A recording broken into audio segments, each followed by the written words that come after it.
Bueno, vamos a tomar contacto con Sergio Rivolta. Sergio Rivolta, gran amante del Averizo. Así es. También amante de toda la familia, amante del Averizo. Pero en este caso vamos a hablar de la actividad gremial, la actividad política gremial, porque la actividad es política, política institucional a nivel local y a nivel nacional.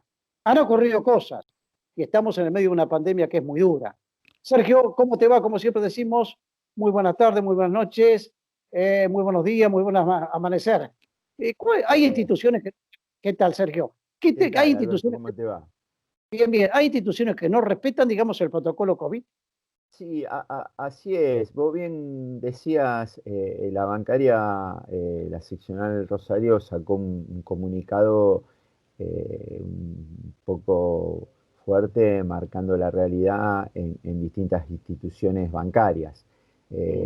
Cabe aclarar que la bancaria a nivel nacional, con las distintas cámaras empresarias, firmó un protocolo sanitario hará un mes y medio, 2 meses, donde, bueno, más allá de los protocolos de cada provincia, con respecto a la situación particular de los bancos, se marcaban distintos ítems. Lo que estamos viendo en los últimos días, al calor de que, bueno, cada vez hay más casos de COVID en la provincia y fundamentalmente en Rosario, se está expandiendo demasiado, que hay instituciones bancarias que no están respetando el protocolo firmado.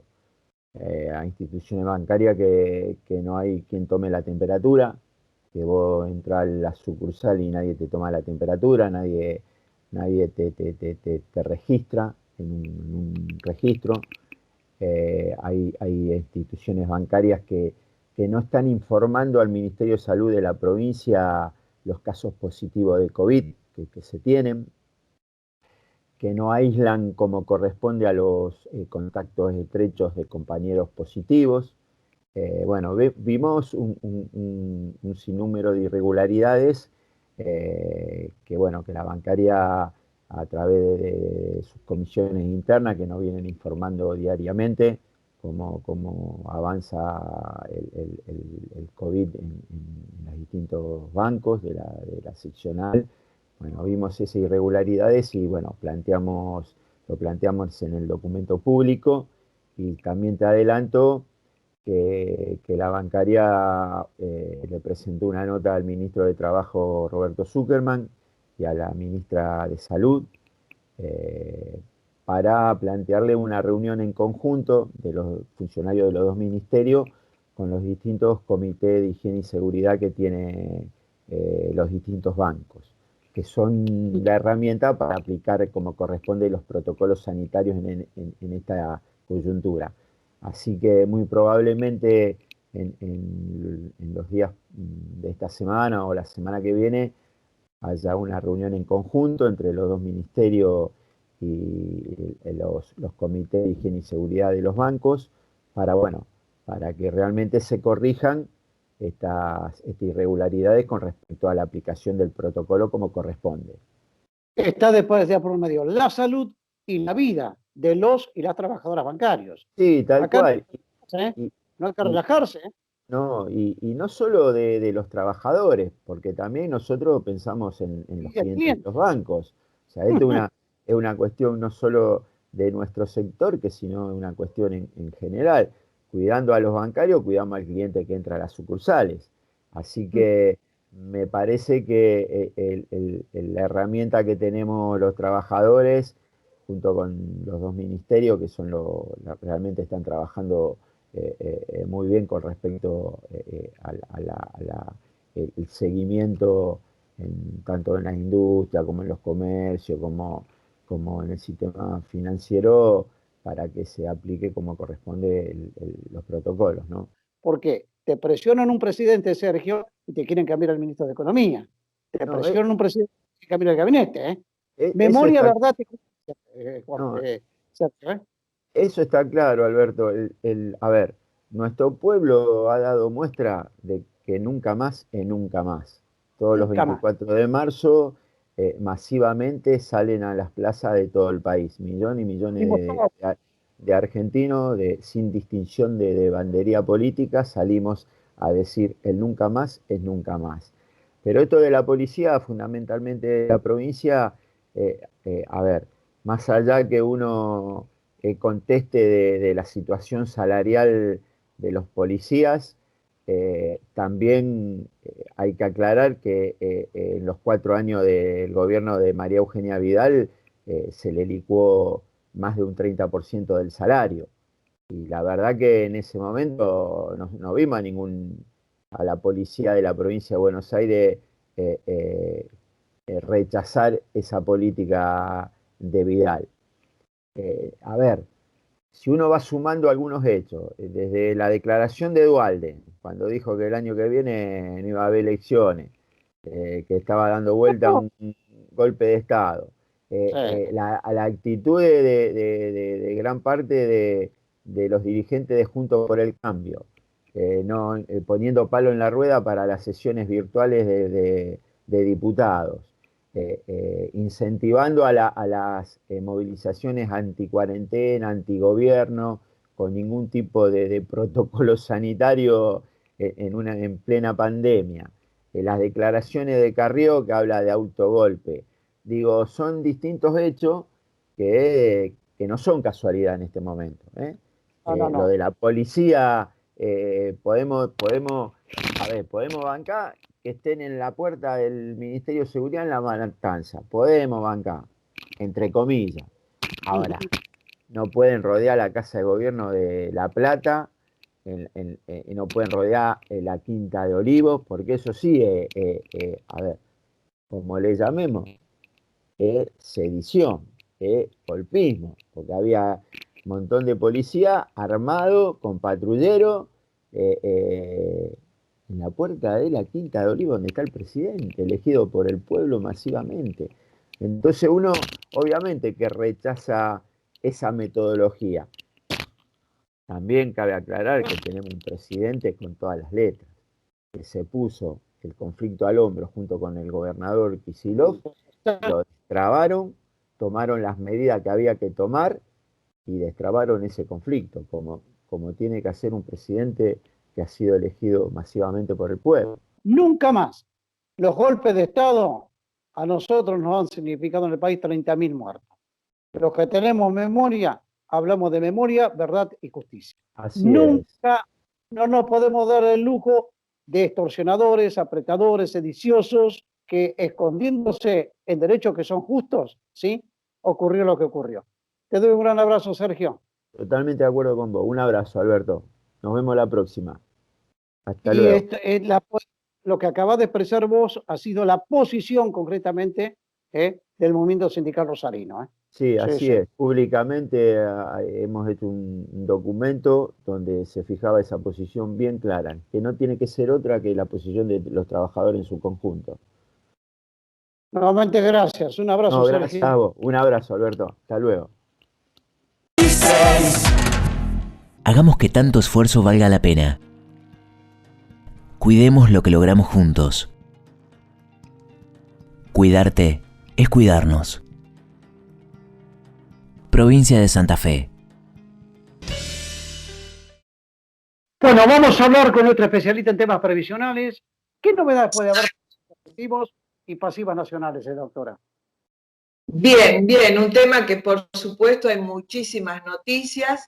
Yo previamente voy a robarles un minutito porque con todos los acontecimientos de la semana pasada, la revuelta policial y todo lo que pasó, todos saben que trabajo de abogada, soy abogada y pertenezco a un colegio profesional y mi colegio ha sacado un comunicado que en apoyo irrestricto, lo voy a leer el último párrafo, en apoyo irrestricto al sistema democrático, al Estado de Derecho y el respeto a las instituciones y autoridades legítimamente elegidas por el pueblo, máximo en este difícil contexto de pandemia ocasionado por el COVID-19. ¿Por qué?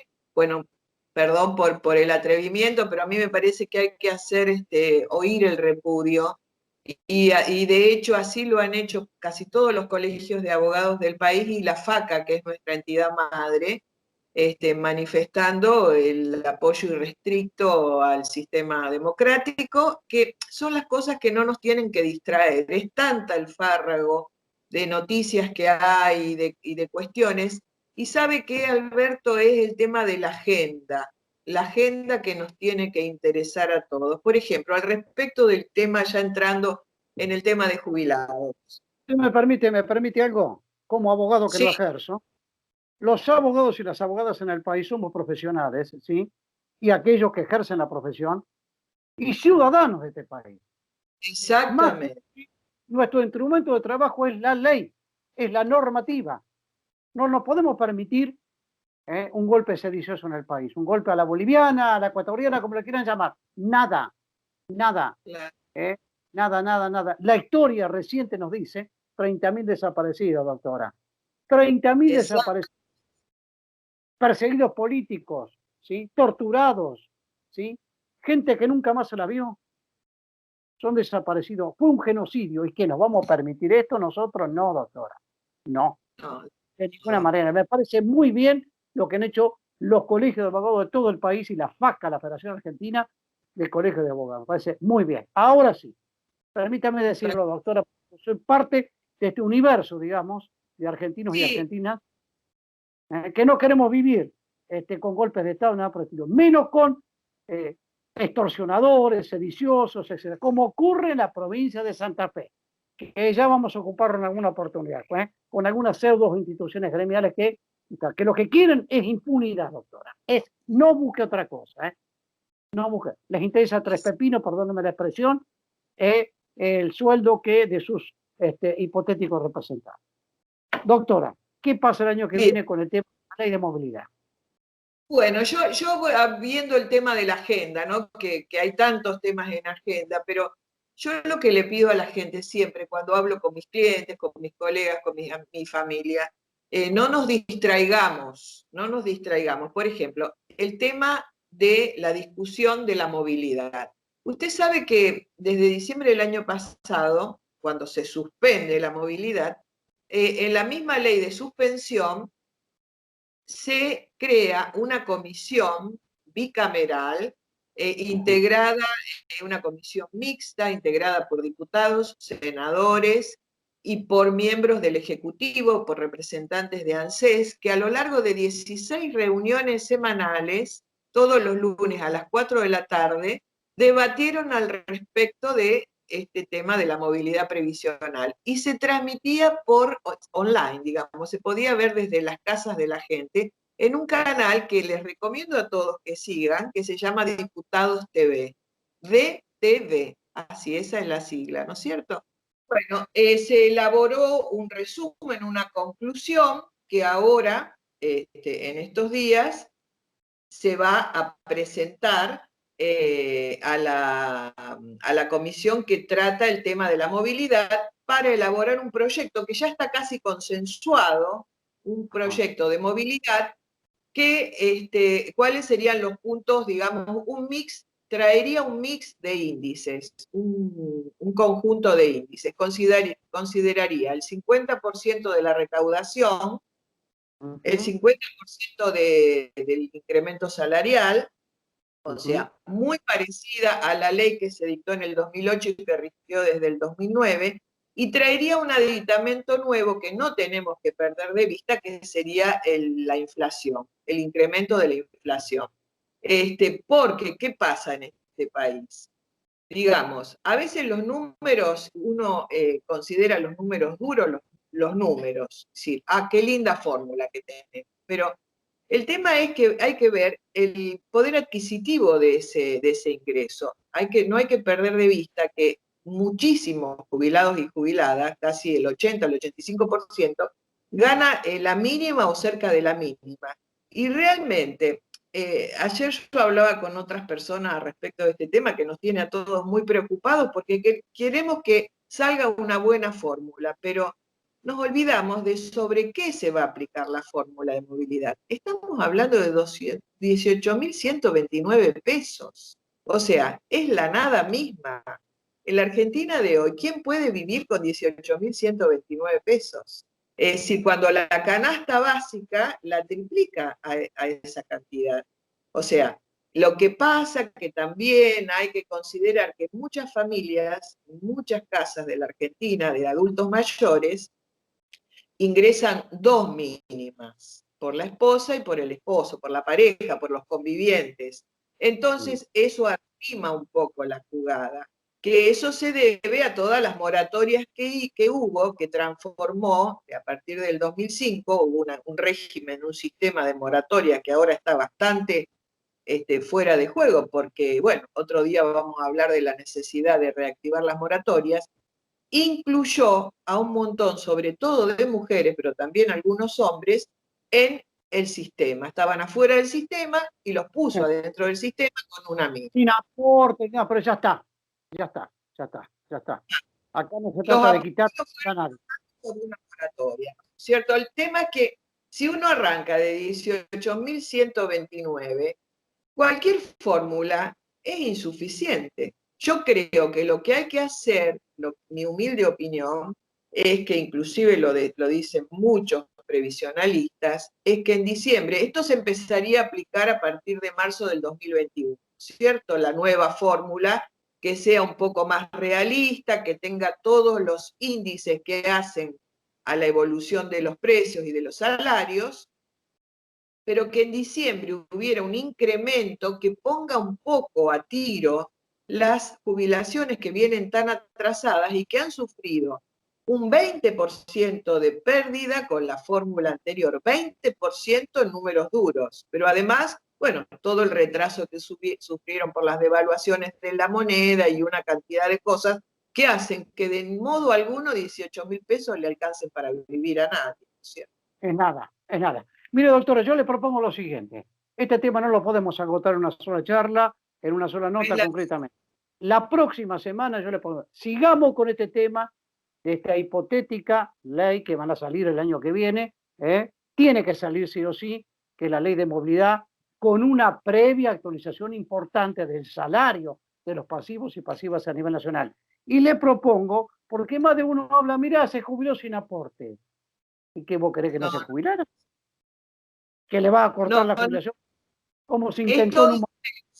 Es todo un tema. Yo estoy preparando una charla para mi colegio sobre el tema de la inclusión previsional con perspectiva de género. ¿Por qué con perspectiva de género? Hubo hombres que se pudieron incluir en la moratoria, pero hubo muchas mujeres que habían contribuido a la economía familiar y a la economía nacional.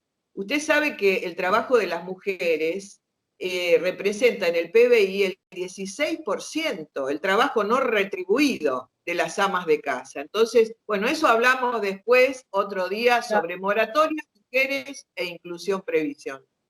¿Cómo no? Quedamos para la próxima entonces, nos estamos convocando desde ya entonces, para la semana subsiguiente.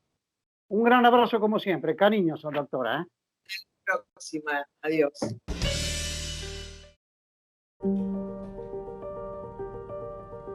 Cansada de ver la crueldad con la que esta enfermedad ataca al cuerpo, que puede ser el tuyo, el mío o el de cualquiera, por más buena salud que tengamos. Y posiblemente nos salvemos, pero a los más vulnerables los va a pagar para siempre. Una enfermedad que me toca mirar a los ojos todos los días. Una enfermedad que literalmente no da respiro. No te pido que me creas, te pido que te cuides.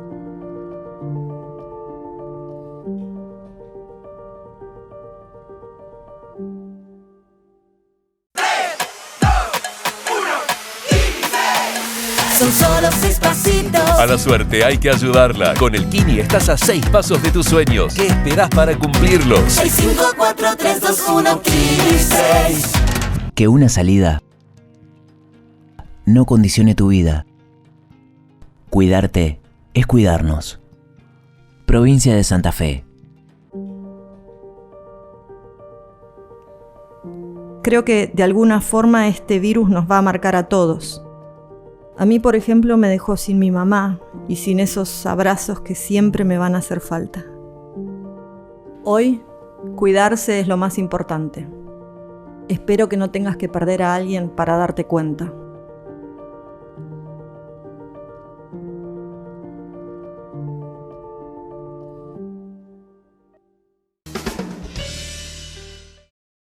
Bueno, vamos a hablar con el concejal del Movimiento Evita, Eduardo Tognoni, el Edu, como se lo conoce en la jerga, digamos, política, un hombre de mucho movimiento aquí en Rosario, en nuestra ciudad.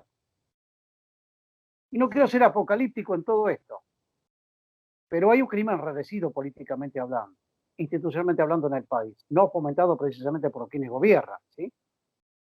No quiero hacer comparaciones ni nada por el estilo.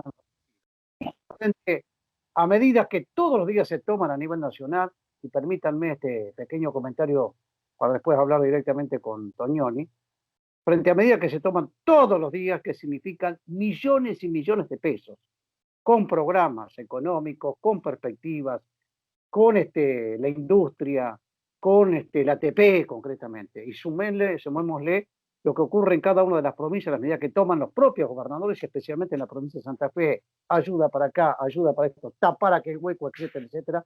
Pero sin embargo subsiste este crimen, que precisamente no es fomentado la política, sino a través de los especuladores que han ganado muchísima plata en los últimos años, encabezados por el propio Macri, ¿sí?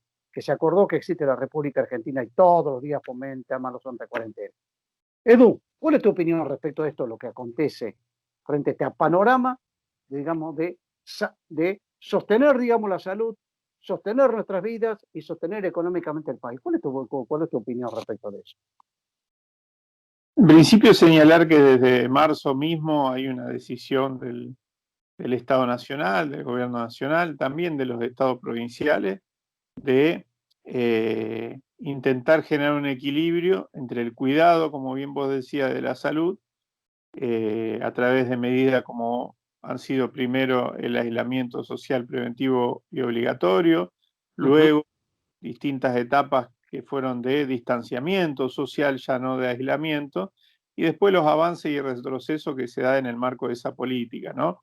Y paralelamente se ha hecho y se sigue haciendo un esfuerzo, te diría que inédito, de sostener, al menos intentar hacerlo, hay que decirlo, porque esta crisis es brutal, porque acumula una crisis previa y después todo lo que deviene de la pandemia, pero hay una decisión manifiesta a través de distintas medidas, como el IFE, los ATP, distintas exenciones, el cese, ¿no es cierto?, de determinadas ejecuciones en el plano de las deudas, etcétera, que dan cuenta de un Estado nacional que efectivamente tiene vocación por seguir sosteniendo la actividad económica, repito, en un escenario de brutal recesión, producto de la crisis anterior y productos también de las medidas necesarias a nivel sanitario, pero que impactan negativamente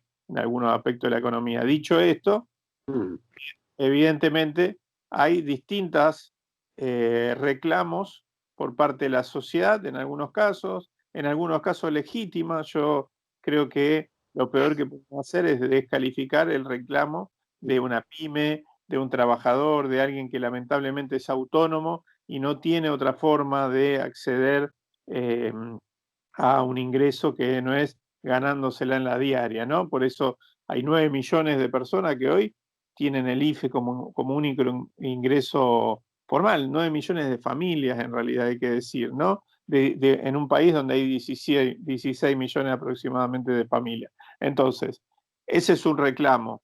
Nos puede gustar más o menos, puede ser de la mejor manera o expresándose de alguna manera que creemos nosotros que no es correcta, pero es un reclamo que existe, que es real y que responde a una situación efectiva. Pero después hay otro, que es el de las corporaciones, que es el de los que pretenden hacerse su agosto en esta crisis, ¿no es cierto?, hacerse de alguna ganancia extraordinaria o seguir manteniéndola, que generalmente tiene como cabeza de proa también a grandes emporios mediáticos que suelen asusar, ¿no es cierto?, determinadas reacciones, etcétera. Bueno, y ese reclamo no solo no es legítimo, sino que en realidad está orientado a ver cómo o cuál va a ser la salida de esta crisis. De esta crisis no hay mucha ciencia, o salimos en un escenario con más concentración, con ajuste, con una situación de desmejora de la situación general de la población, o salimos con un escenario donde la crisis represente una oportunidad para discutir los enormes grados de desigualdad, por ejemplo, que tiene la Argentina. Ahora, hay sectores a los que esto evidentemente no les gusta, los sectores del poder económico, ¿no? No, claro, no les gusta este impuesto que es, digamos, por única vez, digamos, el impuesto a la riqueza, ¿sí? Además, asusan, ¿quién no conoce en la República Argentina que los enfermeros ganan poco, que los profesionales ganan poco, que los policías ganan poco, concretamente? Pero no se puede montar todo un escenario prácticamente sitiando la residencia presidencial del Olivo, donde está el presidente de la República, elegido por el voto popular. Esto no es joda, esto no es, pretenden golpes a la boliviana, etcétera, etcétera, etcétera. ¿Cómo trabajan ustedes en Rosario respecto a este panorama que se brinda, Edu? Nosotros en Rosario venimos acompañando todas estas medidas nacionales con una tarea política y social, que es la que siempre hemos realizado, pero que hoy está cuadruplicada en su accionar, en el sentido de que existe la necesidad de una parte importante de la población, repito, por su imposibilidad propia de alguna manera de acceder a ingresos regulares, bueno, una necesidad de acceder al alimento, asistencia social de todo tipo, etcétera. Bueno, hay una tarea y un desarrollo de las organizaciones sociales y políticas que van en ese sentido, ¿no? Un despliegue que va en ese sentido, por supuesto, con el Estado detrás, porque si no sería imposible, pero también con una tarea y un desarrollo comunitario del que el Estado seguramente no dispone, y porque nosotros entendemos que de esto se sale con más Estado, pero también con más comunidad, con más lazos sociales, con más organización comunitaria resolviendo los problemas del barrio, de la sociedad, ¿no? Sí, por eso avanzar significa avanzar, digamos, sobre determinados espacios que hoy están libres, como son, por ejemplo, ahí en derredor de Rosario, en derredor de nuestra ciudad, para crear huertas. Es muy importante esto, son arriba de 800 hectáreas para explotarlas en beneficio de la comunidad, Edu. Es una iniciativa tuya, es muy importante, Sí, uno de los temas sobre los que venimos trabajando es la soberanía alimentaria, la necesidad de recuperar un gran cordón verde que supo tener en algún momento Rosario, que le permitía autoabastecerse de alimentos y básicamente de alimentos sanos, ¿no es cierto? Producción fruto y hortícola, básicamente, y autoabastecimiento del que hoy estamos lejísimos, ¿no? Rosario y la región, o la mesa de los rosarinos, las rosarinas y los habitantes de la región en general, termina siendo abastecida por el cordón verde de La Plata, por algunas otras regiones de nuestro país. Y esto trae costos económicos altísimos, se ve en el precio de las verduras, de las hortalizas, pero también trae costos ecológicos, ¿no? Y lo que nosotros precisamente queremos discutir es una nueva relación entre los grandes centros urbanos, en este caso Rosario, y el campo, establecer en el periurbano de la ciudad de Rosario la posibilidad de una relación distinta con la tierra, apostar a la agroecología, al turismo ecológico, a la educación ecológica, que permita producción de alimentos sanos para la ciudad de Rosario, que permita además que se sigan sosteniendo, estamos hablando en este caso de 800 hectáreas en la zona sudoeste de la ciudad de Rosario, que hoy es de preservación fruto y hortícola, pero que lamentablemente por cierto abandono ha permitido que el municipio que se aboque parte de ese territorio al monocultivo y en particular a la soja, etcétera. Nosotros lo que entendemos es que se tiene que avanzar en un proyecto integral, por eso la idea del parque agrario que hemos propuesto en el Consejo Municipal, pero también en la legislatura provincial a través de Lucila de Ponti, para generar una alternativa de producción sana de alimentos y una relación distinta entre ciudad y campo, y entre Rosario, Soldini, Pérez, etcétera. Perfecto, te agradezco tus reflexiones, Edu. Un gran abrazo como siempre. Gracias a ustedes, un abrazo muy grande. Chau, gracias.